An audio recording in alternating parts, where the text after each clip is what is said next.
자, 여러분, 오늘 저는 열왕기상 18장 30절에서 40절까지 말씀을 가지고 거룩한 방파제라는 제목으로 주의 말씀을 함께 증거하도록 하겠습니다. 오늘 우리 장로님의 기도에서도 나왔던 것처럼 여러분, 6월은 어떤 달이죠? 애국 애족의 달입니다. 여러분, 달력이 있잖아요, 그죠? 애국 애족의 달입니다. 여러분, 생각해 보세요. 나라가 없는 국민을 상상해 보신 적이 있습니까? 여러분, 팔레스타인의 아픔이 뭐죠? 나라가 없잖아요. 예. 나라가 국민을 지켜주지 못하니까 국민이 저렇게 어려움을 경험하는 거예요. 여러분, 요즘 언론에서 심지어 난민이라는 이야기를 참 많이 듣잖아요. 난민 문제. 예. 여러분, 이 문제가 보통 문제가 아닙니다. 여러분, 난민의 뜻이 뭐냐 하면 이런 사전적인 뜻이 있습니다. 인종이나 종교, 국적, 특정 사회적 신분, 정치적 견해 등을 이유로 박해를 받을 수 있다라는 공포 때문에 자국으로 돌아갈 수 없는 국민이 난민입니다. 돌아갈 나라가 있다 없다? 없어요. 돌아갈 나라가 없는 국민을 상상해 보세요. 얼마나 비참합니까? 여러분, 사진에서 많이 보셨을 것입니다. 정말 충격적인 삶을 살 수밖에 없습니다. 이유가 뭐죠? 국가가 국민을 지켜주지 못하기 때문인 것입니다. 그렇다면 여러분, 우리도 마찬가지입니다. 난민의 문제를 바라보면서 우리 문제는 아니야 라고 이야기할 수가 없는 시대가 되었습니다. 여러분, 유럽 보세요. 난민 문제 때문에 정말 소가리를 하고 있습니다. 미국 보세요. 똑같습니다. 여러분, 이런 난민의 문제가 대한민국에는 나타나지 말라는 법이 없습니다. 여러분, 우리 또한 마찬가지예요. 여러분, 이런 상황이 오기 전에 국민이 국가를 지켜야 합니다. 국가가 국민을 지켜주지 못한다면, 못할 수도 있다면, 그렇다면 정신 바짝 차린 국민이 국가를 지키기 위해서 앞장서야죠. 국가가 잘못된 길로 가지 않도록 최선을 다해야죠. 여러분, 하나님의 나라도 마찬가지입니다. 세상 나라도 이러한 문제 때문에 참 어려움을 겪지만 여러분, 하나님의 나라도 마찬가지입니다. 하나님의 나라도 지켜내는 것입니다. 이미 여러분, 예수님이 주기도문을 통하여서 하나님의 뜻이 이 땅 가운데 이루어지기를 바랬던 것처럼 하나님의 나라는 이미 이루어져 있습니다.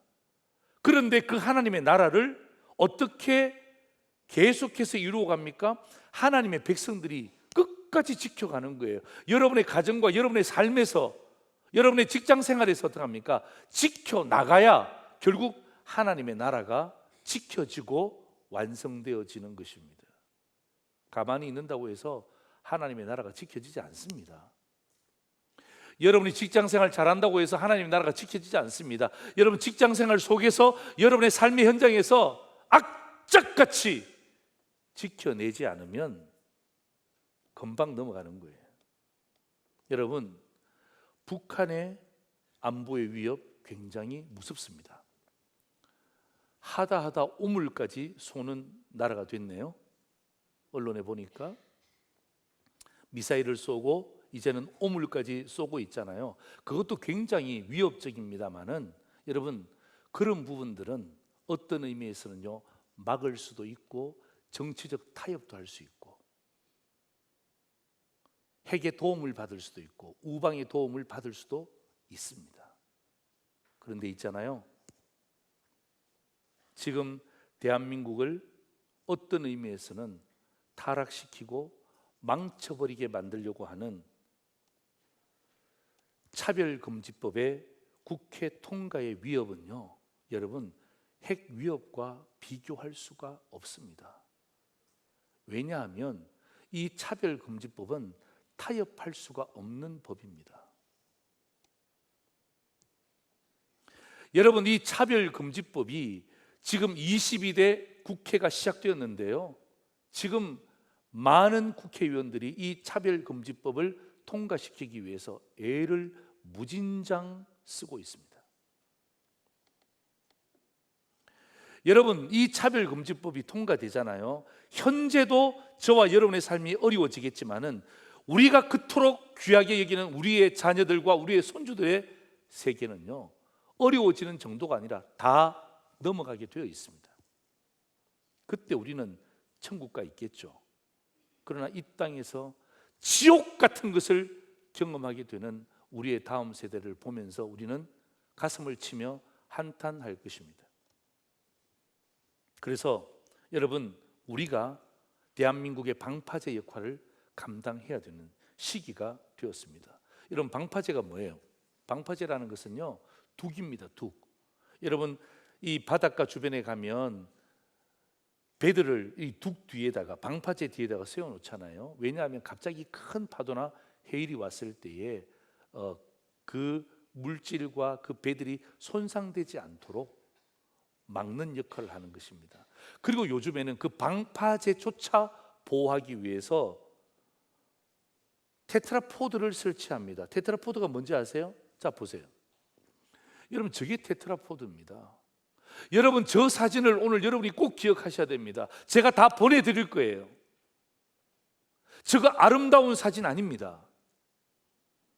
바다를 보니까 굉장히 좋은 사진 같지만 여러분, 바다에 거대한 파도를 밀려올 것을 생각하는 거예요.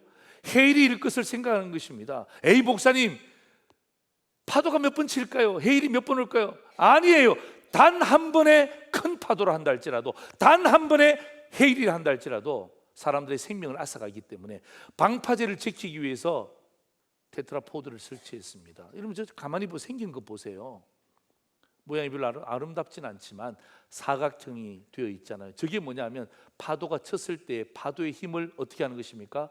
분산시키는 거예요. 기가 막힌 기구입니다. 누가 개발했는지 모르지만 기가 막힌 기구입니다. 개발했어요. 여러분, 저 테트라포드가 지금 있지 않습니까? 거의 모든 방파제에 다 앞뒤로 빽빽하게 둘러쳐 있습니다. 왜? 사람들에게 위협을 가할 수 있으니까. 그래서 어떻게 하면 거대한 파도의 힘을 분산시키기 위해서 테트라포드를 두고 있는 것입니다. 오늘 저는 우리가 말씀을 들으면서 우리 성도의 역할이, 상도제일의 성도의 역할이 바로 저런 역할입니다.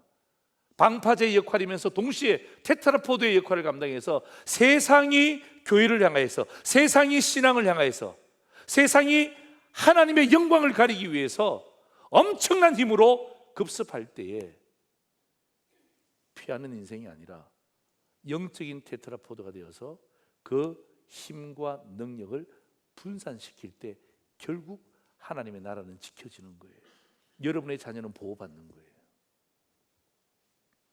자, 여러분 보세요. 마약, 여러분 좋은 거예요, 안 좋은 거예요? 안 좋은 거죠. 보이스피싱 좋은 거예요, 안 좋은 거예요? 안 좋은 거죠. 사기 좋은 거예요, 안 좋은 거예요? 안 좋은 거죠. 여러분, 음란 좋은 거예요, 안 좋은 거예요? 안 좋은 거죠. 여러분, 이런 것들은요, 보기만 해도 안 좋다는 것을 알아요. 듣기만 해도 안 좋다는 것을 압니다. 경험할 필요도 없습니다. 그런데 있잖아요, 차별금지법은요, 너무 눈에 보기에 좋습니다. 보암직합니다. 먹음직합니다. 이름 자체가 뭐예요? 차별을 금지하자는 법이잖아요. 여러분, 우리 가운데 차별 당하고 싶은 사람이 누가 있습니까? 아무도 없습니다. 악한 세력이 이것을 딱 끄집고 들어와서 차별금지법, 그러니까 어떡합니까? 믿지 않는 사람들은 다 좋아하는 거예요. 차별받지 말자는 것을 법으로 제정한다는데 이게 왜 나쁜 거냐? 니네들 왜 반대하냐? 반대할 사람들이 줄어들고 있어요. 악한 세력들은 이것을 노리는 것입니다. 심지어 여러분, 목사를 비롯한 교회 성도들조차도 이 차별금지법에 대해서 개념도 없고 그냥 주는 그 단어의 뉘앙스를 통하여서 좋게만 받아들이려고 하는 거예요. 예, 여러분, 저는 법에 대해서는 잘 모릅니다. 저는 법학을 전공하지도 않았습니다. 여러분이 제가 차별금지법에 대해 설명하면 아마 여기 계신 분들 가운데 몇몇 분은 목사님 목회나 열심히 하시죠. 뭘 목사님이 법까지 간섭하려고 합니까? 라고 생각하는 분도 계실지도 몰라요. 그래요.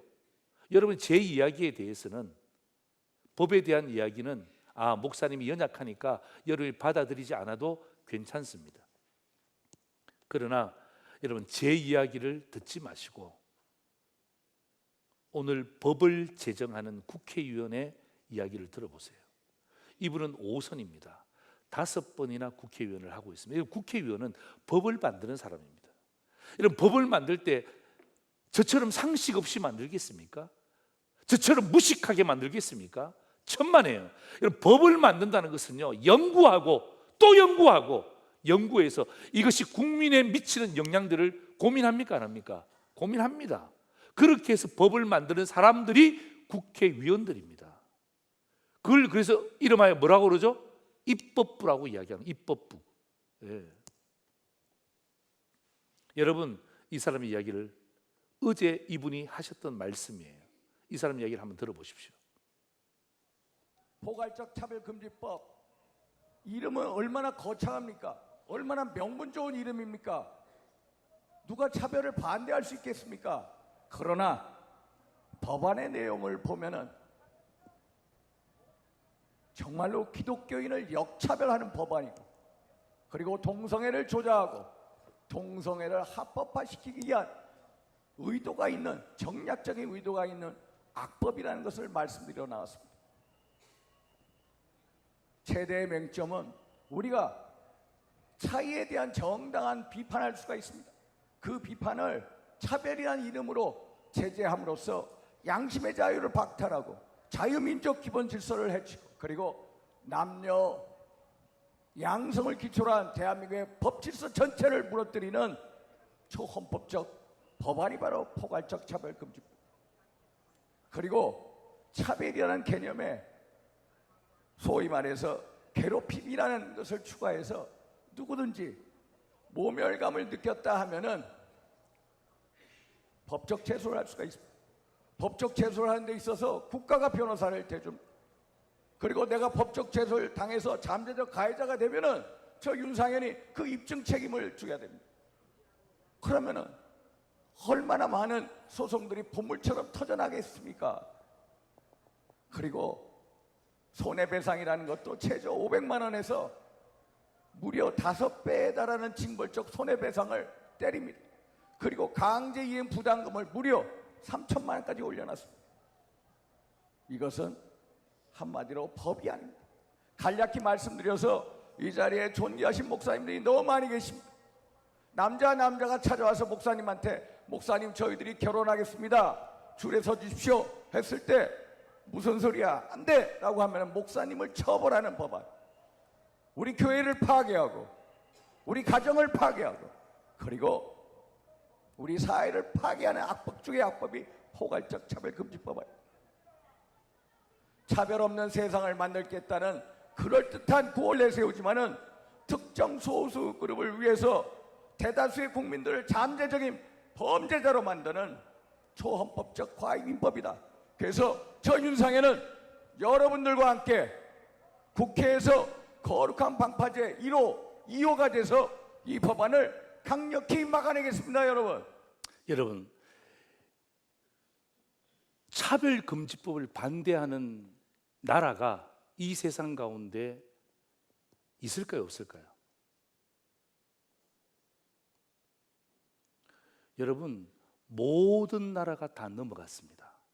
그런데 유일하게 차별금지법을 반대하는 나라가 바로 대한민국입니다. 한국밖에 없습니다. 여러분, 한국밖에 없어요. 저는요, 진짜 이해가 안 되는 게 있습니다. 뭔 줄 아십니까? 가정의 질서가 무너지는데 유림들과 유생들은 어디가 있습니까? 성균관을 중심으로 해서 거기에 소속되어 있는 유림들과 유생들은 도대체 어디가 있습니까? 불교 이미 그쪽으로 편성했습니다. 천주교 교황이 이미 동성애에 대한 부분들을 결혼을 허락했습니다. 여러분, 나라도 대한민국밖에 없지만은 한국 안에서 차별금지법을 반대하는 단체도 기독교밖에 없습니다. 기독교밖에 없습니다. 여러분, 제가 과거에 섬겼던 대전사랑교회 오종호 목사님, 우리 교단의 총회장님이시죠? 그리고 거룩한 방파제의 대표이십니다. 그분이 이렇게 말씀하셨어요. 자, 이렇게 말씀하셨어요. 보세요. 얼마 전 한국을 방문한 안드레아 윌리엄스 영국 변호사는 영국이 20년 만에 동성애 국가로 변질된 것을 보며 저의 손을 잡고, 이 저라는 게 오종호 목사님을 이야기하는 거예요. 오종호 목사님의 손을 잡고, 한국은 지금이 골든 타임입니다. 영국도 뭐하다가 설마 하다가 무너졌다. 대한민국이 일어나 세계의 희망이 되어 주십시오.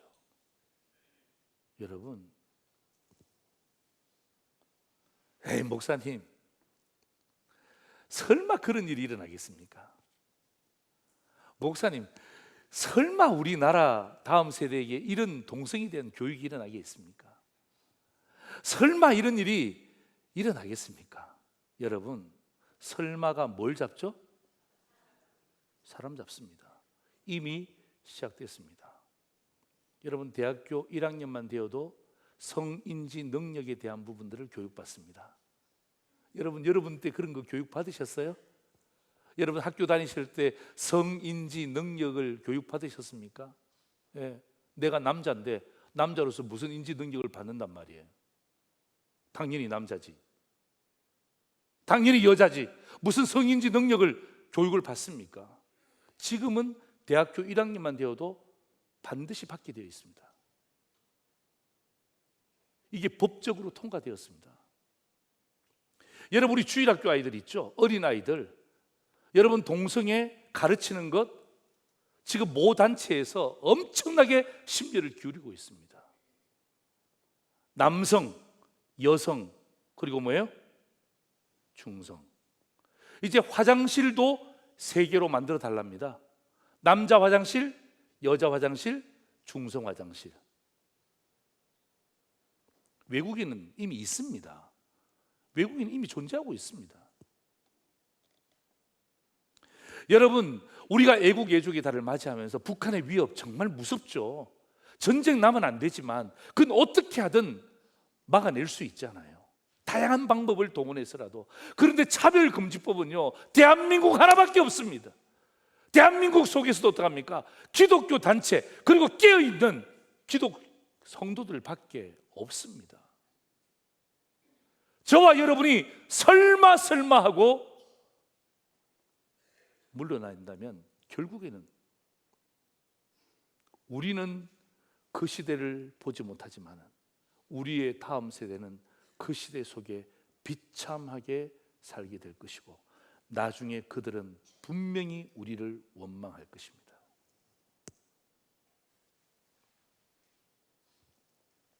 어떻게 우리가 거룩한 방파제가 되어 수 있을까요? 오늘 저는 이 열왕기상 18장을 통해서 여러분에게 주의 말씀을 함께 나누고자 합니다. 여러분, 오늘 이 열왕기상 18장은 우리 성도들은 잘 아는 내용입니다. 이런 내용이죠. 한 명의 하나님의 선지자 엘리야와 850명의 바알과 아세라 선지자들의 싸움이죠. 목숨 건 싸움입니다. 죽느냐 사느냐의 문제죠. 왜냐하면 여러분, 성경을 보시면 오늘 본문에 나와 있지만은 이 싸움의 진자는 죽게 되어 있습니다. 엘리야가 죽든지 850명이 죽든지 이거는 죽는 문제입니다. 생명을 건 문제입니다. 여러분, 차별금지법을 목숨 걸고 반대하는 이유가 바로 여기에 있는 것입니다. 좀 생가요? 오늘 우리 목사님이 어제 무슨 필 받았나? 왜 이렇게 저렇게 세게 이야기하지? 여러분, 제가 많이 순화해서 말씀을 전하고 있다는 것을 간과하지 마십시오. 차별금지법을 반대하는 것은요, 목숨 걸고 하는 거예요. 왜냐하면 여러분, 이 차별금지법이 통과되잖아요. 성경의 권위를 완전히 무너뜨립니다. 여러분, 삶이 엉망진창이 됩니다. 가치관이 무너집니다. 여러분, 우리가 쌓아두었던 희망이 다 무너지게 되어 있습니다. 여러분, 5선 국회의원이 했던 이야기를 기억하십시오. 차별금지법은 법도 아닙니다. 여러분, 제가 한 말 아닙니다. 차별금지법은 초월적인 법입니다. 제가 한 말 아닙니다. 법을 제정하는 국회의원이 한 이야기입니다. 여러분, 똑똑히 들으셨잖아요. 그런데 이 법을 22대에서 통과시키려고 지금 마음을 모으고 있습니다. 이 이야기를 여러분 가볍게 듣지 마십시오. 네? 가볍게 듣지 마십시오.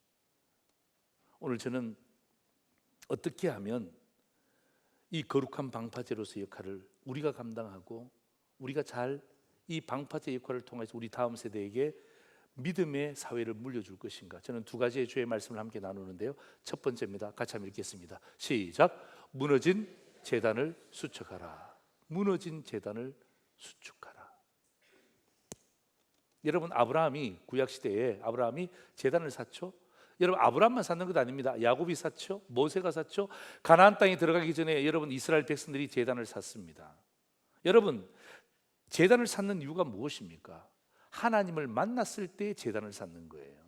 그냥 아무렇게나 제단을 샀는 것이 아니고 하나님을 만났을 때에 그들이 계속해서 제단을 샀는 것입니다.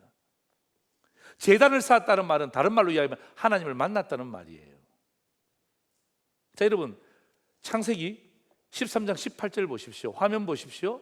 이에 아브라함이 장막을 옮겨 헤브론에 있는 마므레 상수리 숯불에 이르러 거주하며, 같이 읽습니다. 시작. 거기서 여호와를 위하여 제단을 쌓았다. 저 말은 무슨 말이에요? 여호와를 만났다는 말이에요? 그렇죠. 여호와를 만났기 때문에 아브라함이 제단을 쌓은 것입니다.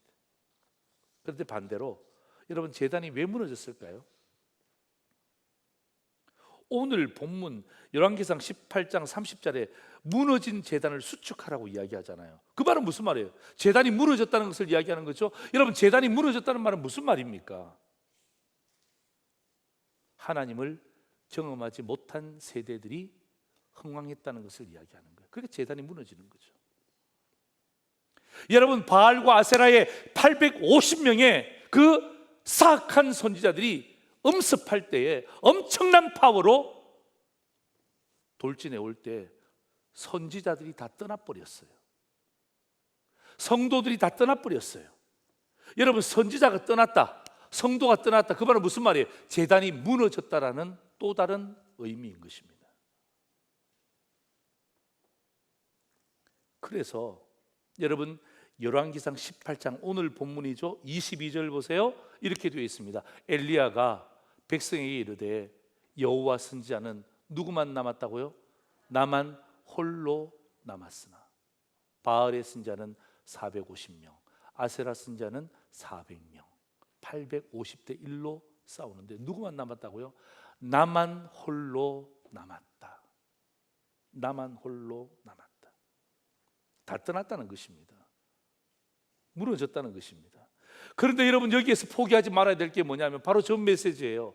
나만 홀로 남았다는 말은 무슨 말이에요? 하나님이 엘리야에게 기회를 줬다는 거예요. 나는 여기에서 다시 한 번 더 용기를 내고 힘을 얻기를 원하는 거예요. 나만 홀로 남았습니다, 하나님. 그러면서 실패하거나 좌절하거나 동굴 속에 들어가 있지 말고 하나님, 나밖에 없습니다. 그 말은 무슨 말이에요? 하나님이 너에게만 주신 기회라는 사실을 잊으시면 안 되는 것입니다. 네. 모든 세계가 차별금지법을 인정하는데 대한민국만 인정하지 않습니다. 야, 우리나라 어떻게 되는 것 아닌가? 천만에요. 걱정하지 마세요. 하나님이 대한민국에게 뭘 주셨습니까?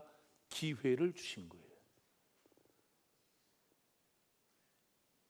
여당 중에서도 찬성하고 야당 중에 찬성하고 사회단체가 찬성하고 모단체가 찬성하고 다 차별금지법 찬성해야 됩니다 라고 이야기할 때 오직 유일하게 신앙을 가진 성도들이 반대하잖아요. 그게 뭐죠? 하나님이 우리에게 주신 뭡니까? 기회입니다. 기회. 이 기회를 선용하셔야 되는 거예요. 이게 중요한 거예요. 이게 중요한 거예요. 그래서 여러분, 무너진 재단을 다시 한번 더 둘러보고, 무너지려고 하는 국가를 다시 한번 더 둘러보고, 여러분 차별금지법에 대해서 그냥 넘어가지 말고, 이러면 참 좋지만은 법도 아닌 그 법을 향하여서, 법을 초월하는 법을 향하여서 가만히 있을 수가 없죠. 재단이 무너지는데 어떻게 가만히 있습니까? 나라가 무너지고 있는데 어떻게 가만히 있습니까?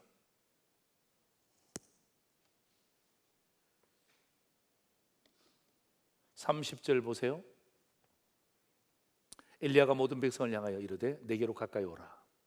백성이 다 그에게 가까이 가매 그가 무너진 여호와의 제단을 수축합니다.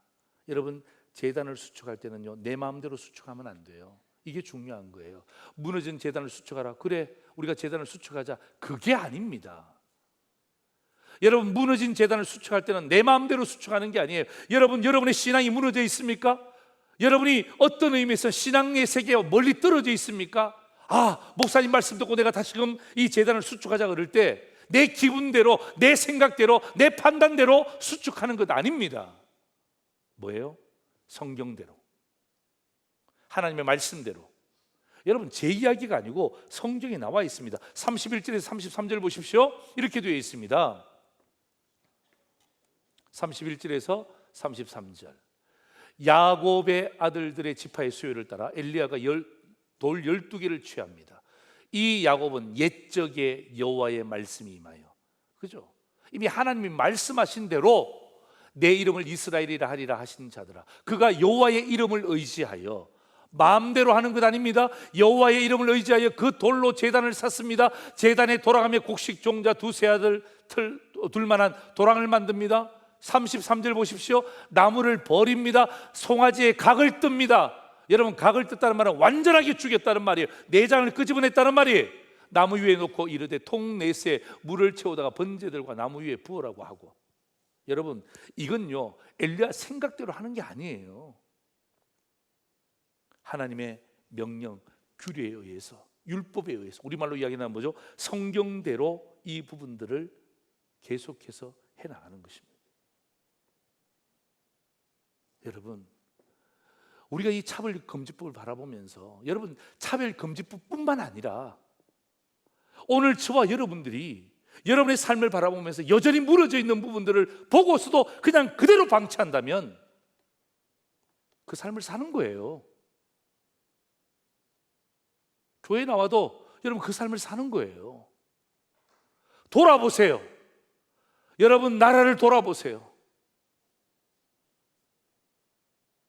가정을 돌아보세요. 여러분의 신앙을 돌아보세요. 무너진 곳이 있습니까? 왜 가만히 계세요? 설마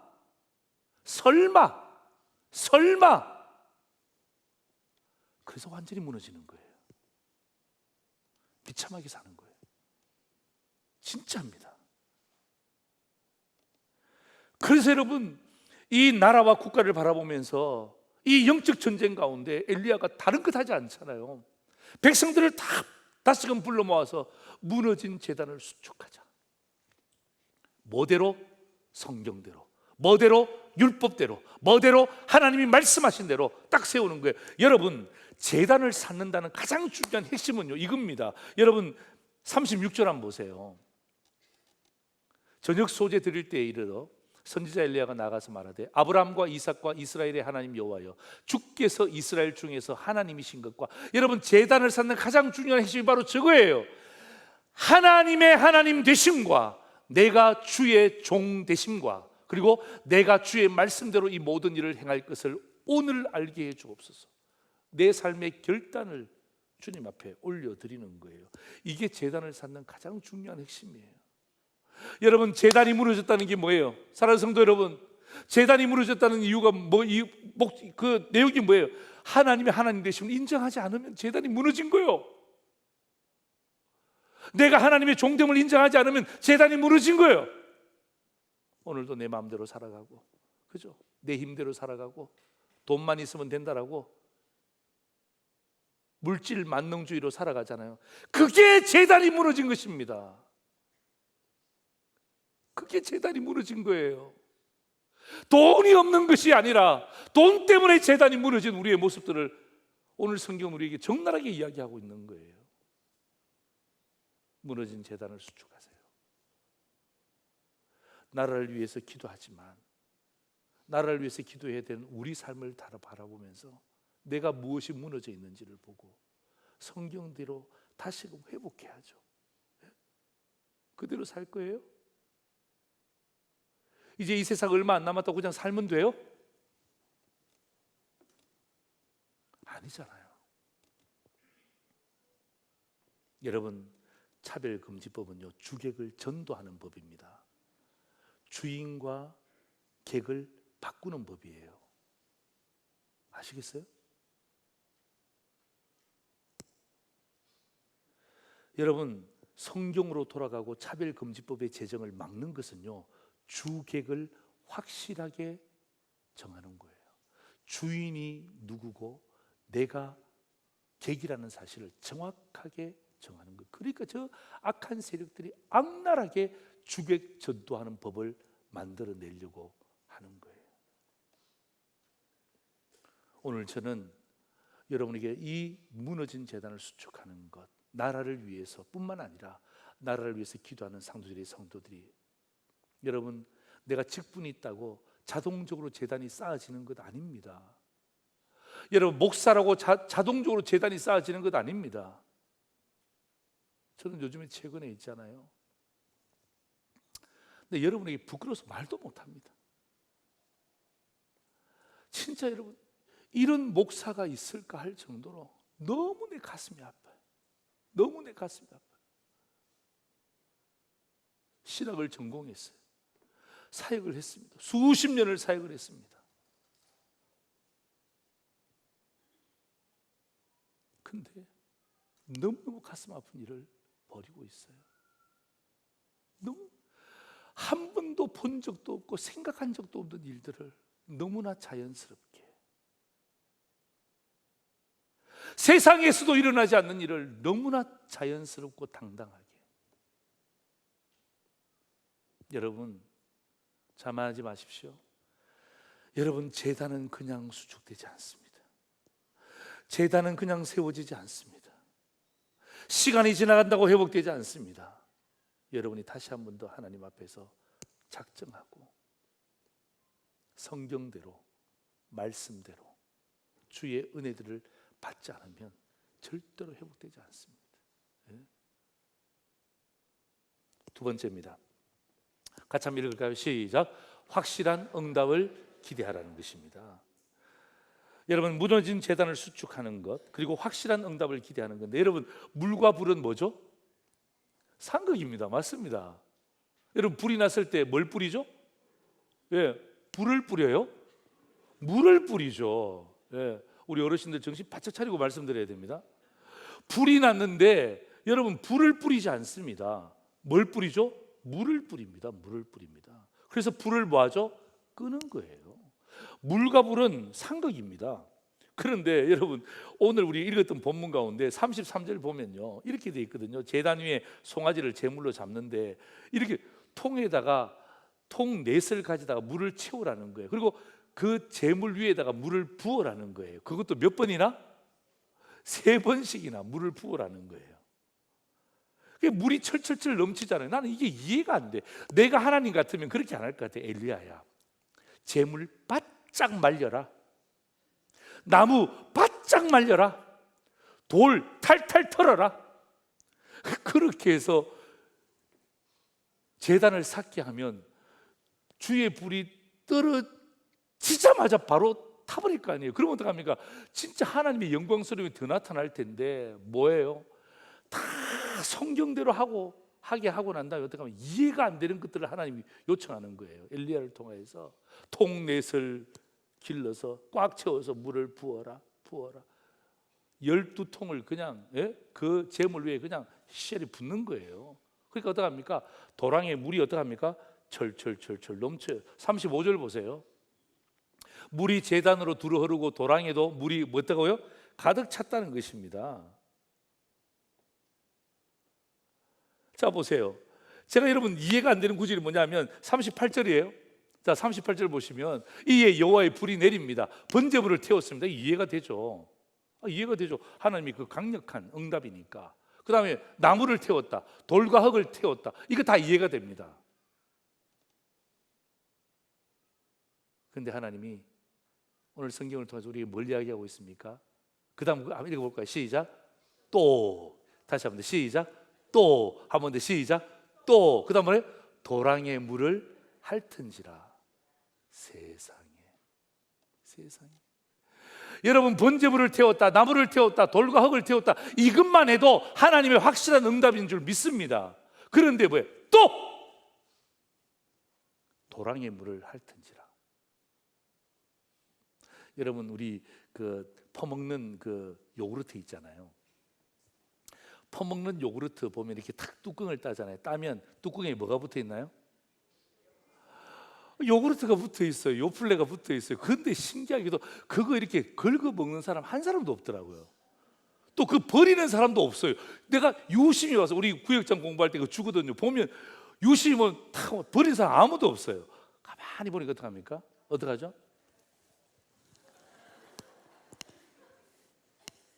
그 신기하대. 그거 얼마라고?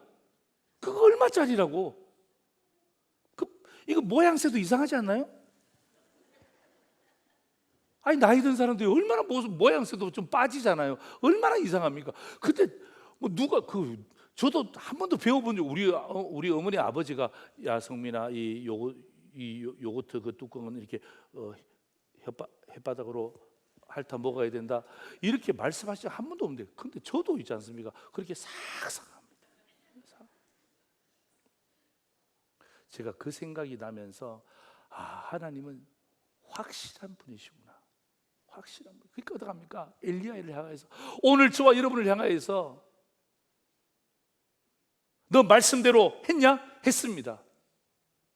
여기까지만 순종하잖아요. 말씀대로 했냐? 예. 하나님, 내가 말씀 듣고 말씀대로 했습니다. 물 부어야지. 예? 불로 태울 건데요? 물을 왜 붓습니까? 물 부어. 아니, 하나님, 어차피 불로 태울 건데, 굳이 물을 12통이나 붓게 하는 이유가 무엇입니까? 이게 우리가 이해가 안 되는 부분들이에요. 이게 하나님하고 우리하고 차이가 있는 부분이에요. 우리는 계산적입니다. 엄청나게 계산하죠. 딱딱딱 이렇게 하면 답이 딱딱딱 나온다. 틀린 것도 아니죠.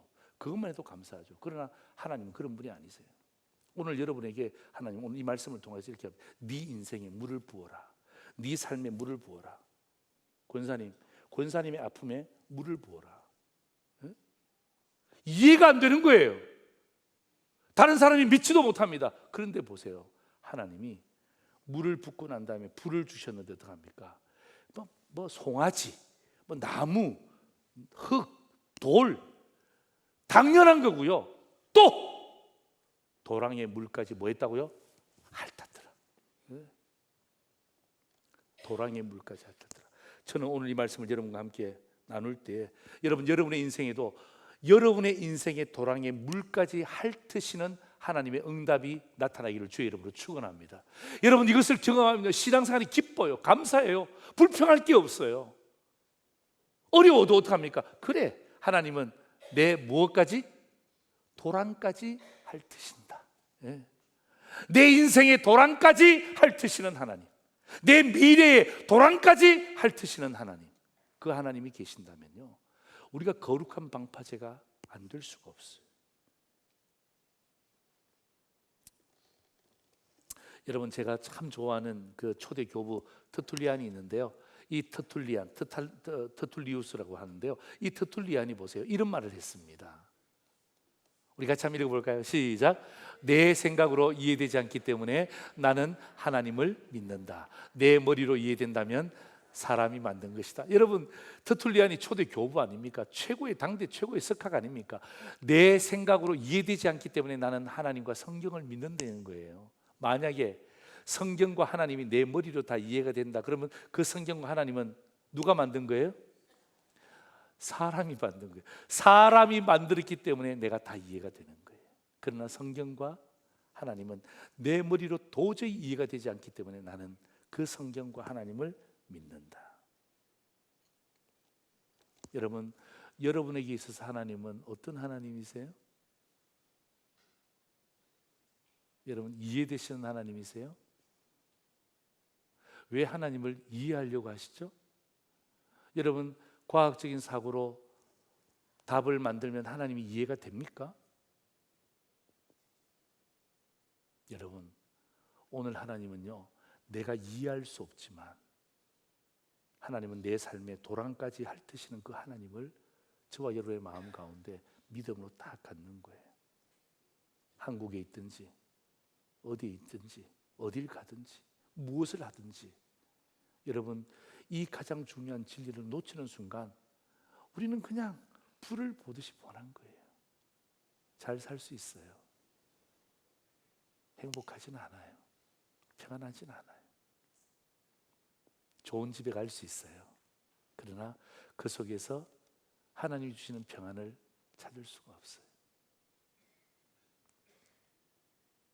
마지막 사진 하나 보실래요? 여러분, 이게 어제 6월 1일 토요일 11시에 찍은 사진입니다. 여러분 보시기에 왼쪽은 퀴어 축제에 참석한 3만 5천 명의 사람들, 오른쪽은 거룩한 방파제에 참여한 15만 명의 국민들과 성도들. 여러분, 인터넷에 가시면요, 기사 한 줄 안 납니다. 15만 명이 모였는데 기사 한 줄 안 납니다. 모 일보에서 제가 어제 찾아보니까 한 3-4개의 신문에서 기사를 냈는데 그 기사도 온전한 기사가 아니에요. 이 퀴어 축제 있잖아요. 퀴어 축제에 대한 부분들을 한 80% 내고 그 다음에 한 10%에서 한 15% 정도 어떻게 합니까? 여기에 반대되는 행사를 대한문에서 했다. 이 정도로만 딱 나와 있습니다. 여러분, 이게 현실입니다. 여러분, 이게 현실. 여러분, 15만 명이 작은 숫자 아닙니다. 그런데 모든 언론에서 어제 했던 퀴어 축제에 대한 부분들을 싹 다 올려놨습니다. 예, 제가 어제 뉴스보다 인터넷보다 깜짝 놀랐습니다. 30대 부부가 아이를 데리고 왔어요. 인터뷰를 했습니다. 어떻게 아이를 이곳에 데리고 왔습니까? 라고 이야기하니까 그 부부가 30대예요. 30대 중반이에요. 이렇게 이야기하더라고요. 우리 아이가 나중에 자랐을 때 여러 다양한 종류의 사람이 있다는 것을 지금부터 알게 해주고 싶습니다.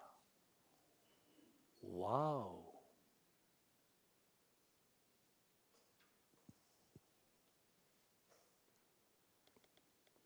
여러분, 오늘 저는 여러분에게 오늘 주의 말씀을 증거하면서 진짜 절절한 마음으로 주의 말씀을 증거하는 거예요.